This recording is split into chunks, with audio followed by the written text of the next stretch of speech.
ये खबर डभोई से सामने आ रही है, जहां पर शहर कांग्रेस और तालुका समिति की ओर से राष्ट्रपिता महात्मा गांधी की जन्म जयंती को आज उत्साह से मनाया गया है। आज राष्ट्रपिता महात्मा गांधी की 156वीं जन्म जयंती मनाई जा रही है। तब डभोई शहर और तालुका कांग्रेस की ओर से गांधी जयंती को मनाते हुए डभोई के टावर इलाके के पास स्थित गांधी बापू की प्रतिमा पर पुष्पांजलि अर्पित की गई।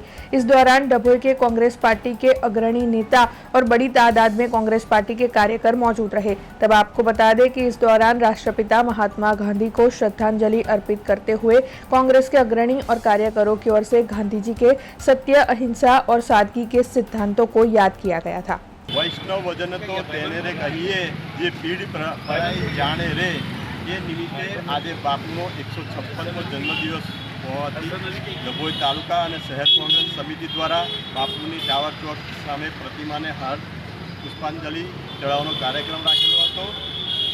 જે બાપુએ આપણને કાળા અંગ્રેજો સામે વર્ષો સુધી લડત લડી સત્ય અને અહિંસાના માર્ગ પર ચાલી અને આઝાદી અપાવી એ બાપુને આપણે આ જીવન આપણી કોઈ પેઢી ભૂલી શકે એમ નથી। અને જે બાપુના રાહે ચાલી જે લોકો આજે આપણે સ્વતંત્ર છીએ અને આપણે આપણો હક ગમે ત્યાં સંવિધાન મુજબ કોઈ બીને આપણે ગમે ત્યાં બોલી શકીએ છીએ, એ આપણને હક અપાયો છે। એ સંવિધાનનો દુરુપયોગ અત્યારે આપણા દેશમાં ઘણી જગ્યાએ સંવિધાનનો સંપૂર્ણપણે દુરુપયોગ થઈ રહ્યો છે।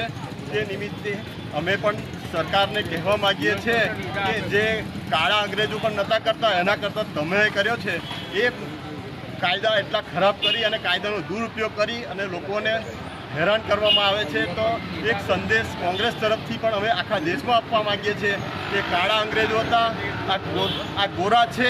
હવે આપણે પણ બાપુની જેમ સરદાર વલ્લભભાઈ પટેલ, ભગતસિંહ આઝાદની જેમ હવે પણ આપણે પણ અહીં આંદોલન કરવું પડશે અને આપણા હકો આપણને મળવા દેવા પડશે। ત્યાં વગર અહીંયા આપણને હક મળે નહીં। એ हमसे जुड़े रहने के लिए हमारे YouTube चैनल को सब्सक्राइब करें और नई वीडियो की नोटिफिकेशन के लिए बेल आइकॉन को दबाएं।